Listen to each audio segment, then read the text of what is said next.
Alright, magandang araw mga ka-tracker, welcome sa ating YouTube channel. For today's video, ipakita ko lang sa inyo itong unit na nare-ready ngayong hapon. So ito po ay Isuzu Elf NKR closed band body, Japan surplus, fully reconditioned. Silipin po natin para magkaroon kayo ng idea sa ganitong unit. So 6-wheeler siya, fully repaint.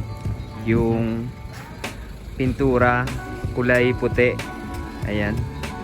So may nagdi-detail sa loob.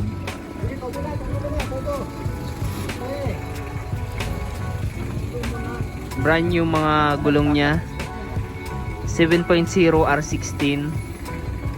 Ayan, 5 stud. Ayan, yung suspension nito, naka-lip spring suspension, harap likod. Yung capacity niya is 4,200, net capacity naman na 2,100. Ayan. So dito tayo sa body. May haba ang body na 14 feet. Ayan, 14 feet. Aluminum closed band. Ayan po, di ba? Solid. Complete electrical lights and accessories, standard. Brand new na battery. Silipin natin yung loob.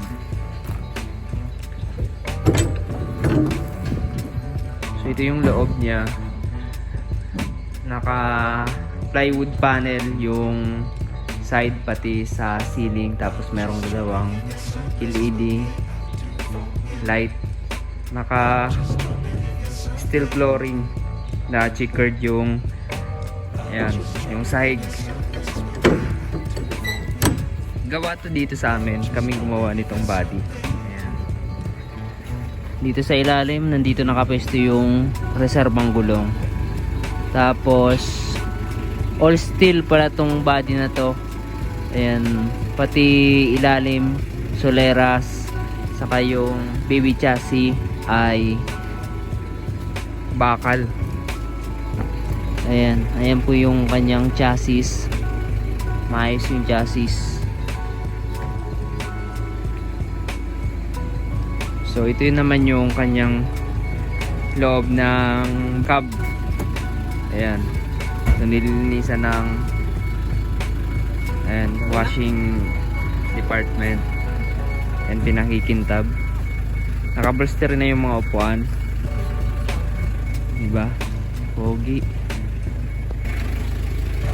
So ang makina niya ay 4HF1. Hindi natin masilip kasi may gumagawa.